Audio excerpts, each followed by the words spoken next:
Kampung adat Malaumkarta adalah salah satu gerbang menuju salah satu pulau kecil. Tempat ribuan mamalia dan burung berbagi tempat. Leluhur suku Moy memberi nama pulau berpasir putih ini Pulau artinya pulau kelelawar. Dari sana menuju Pulau kurang lebih berjarak 1,5 kilometer. Tidak terlalu jauh memang. Sedang asyik menikmati perjalanan, tiba-tiba kami melihat sesuatu muncul dari permukaan air. Itu ada dugong, ada dugong. Manakah? Itu. Wah, di sana ada dugong. Wah, dia mulai keluar dari permukaan. Perairan pesisir Malaumkarta merupakan perairan hangat yang banyak ditumbuhi hamparan lamun makanan dugong. Dan ternyata di sini itu tempat mereka makan dan juga bermain-main. Pantesan aja dari tadi kumpul mereka. Dugong hidup berkelompok yang terdiri dari induk jantan, betina, dan anaknya. Tetapi ada kalanya dugong suka menyendiri. Dari tadi yang muncul ke permukaan ada sekitar 3-4 dugong yang ada di sana. Induk dugong akan menjaga anaknya hingga berumur 18 bulan. Itu juga. Wah, banyak sekali. Sayangnya, belum sempat mendekat dengan kamera bawah air, mereka sudah mencium kedatangan kami. Dugong sangat sensitif dengan suara. Saat perahu kami mendekat, mereka langsung menjauh ke dalam air. Saya senang sekali rasanya bisa melihat dugong dari permukaan. Karena ini benar-benar pertama kalinya saya melihat dari jarak yang begitu dekat. Kalau gitu, sekarang waktunya kita mengamati kelelawar. Wah, ikan. Shark, baby. Baby shark. Oke. Hey, Om. Oke. Inilah dia pulau, Om. Wow, di atas sana saya sudah disambut oleh kelelawar-kelelawar. Ada yang menggantung, ada yang terbang. Senja hari, langit di atas Pulau berubah seperti mega hitam yang berarak. Ribuan kelelawar ini baru saja memulai rutinitasnya. Pergi keluar pulau untuk mencari makan. Wah, di atasnya juga saya melihat ada sekumpulan burung camar terbang bersama dengan kelelawar.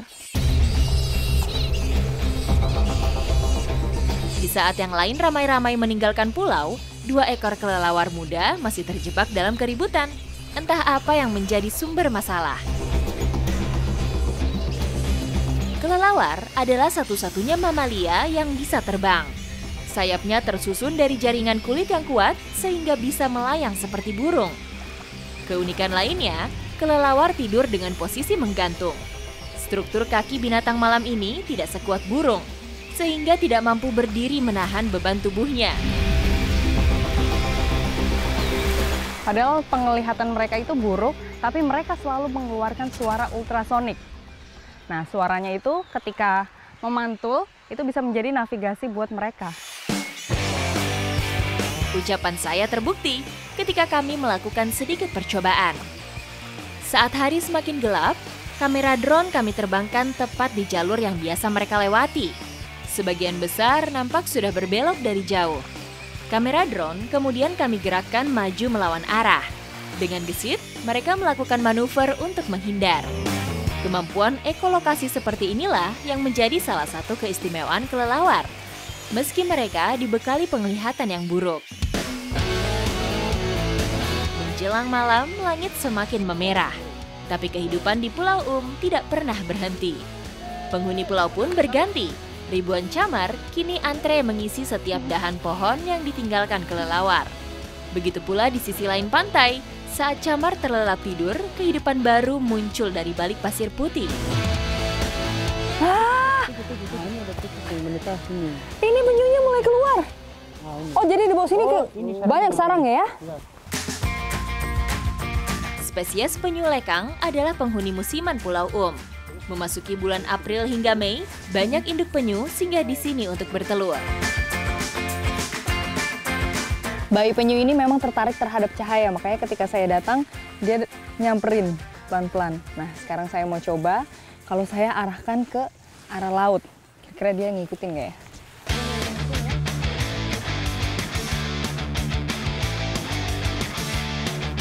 Tuh dia mulai nyamperin. Oh, pelan-pelan bergerak menuju air. Yeay, berenang dia, berenang. Ayo berenang.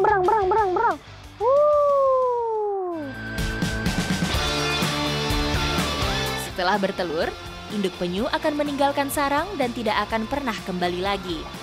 Kini, tukik-tukik ini harus berjuang sendiri untuk memulai kehidupannya.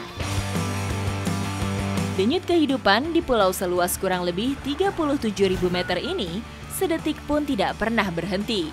Selalu terbuka bagi setiap makhluk yang datang dan pergi.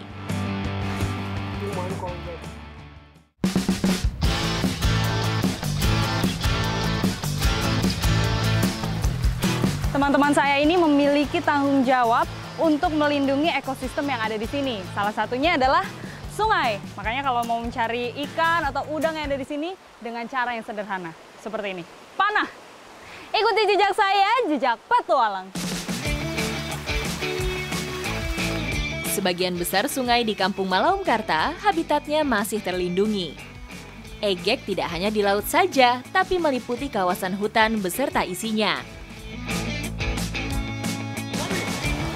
Di mana, Kak? Ada di sini? Umpannya banyak. Ayo kita kasih umpan dulu. Kita pakai umpan apa? Ya, oke. Bisa bersebut supaya banyak keluar. Sebentar ya. Teknik pancingnya juga sederhana dan umpannya pun sederhana, hanya menggunakan kelapa.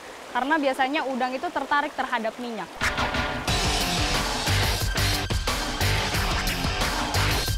Sesaat setelah umpan disebar, kepala masuk ke dalam air untuk melihat target yang dicari. Perburuan pun dilakukan. Satu persatu sasaran berhasil dipanah. Udang galah termasuk udang besar di antara jenis udang air tawar lainnya. Udang galah jantan tubuhnya lebih panjang dibanding udang betina, serta memiliki sepasang capit yang besar. Opior, Yunus, dan Namrod, matanya begitu jeli melihat di dalam air. Setiap bidikannya selalu berhasil mengenai target. Kakak Yunus, asik sekali menyelam-nyelam. Dapatkah? Dapat satu saja. Lumayan lah, dapat satu. Kakak NK, mau pinjam kacamata? Iya.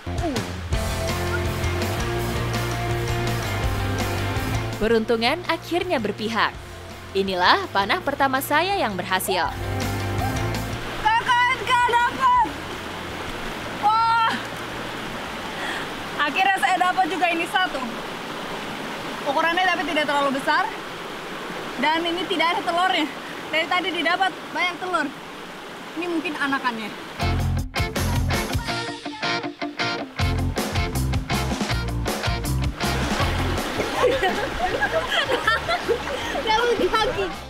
Hal-hal lucu pun kerap terjadi. Gelak tawa seperti inilah yang membantu tubuh melawan dinginnya air sungai. Saat hari semakin siang, perburuan kami hentikan, bertepatan dengan udang kedua yang berhasil saya panah. Hasilnya puluhan ekor udang galah kini siap berbaris di atas perapian yang kami buat. Menikmati hasil tangkapan di alam seperti ini tidak membutuhkan bumbu yang cukup banyak, tapi langsung aja dibakar. Itu pasti rasanya juga udah mantap. Sambil menunggu udang dan pisang panggang matang, saya menangkap semangat yang tertanam dalam diri para pemuda ini. Bagi mereka, hutan adalah sumber kehidupan milik semua generasi. Nikmati apa yang diberikan alam secukupnya saja, dan jauhkan sikap tidak puas diri. Tidak terasa, pigmen karoten sudah keluar dari udang yang kami panggang. Itu artinya udang sudah masak dan siap dinikmati. Ambil! Yunus, makan. Habis dingin-dinginan, sekarang waktunya kita menikmati udang bakar. Tadi makan ini.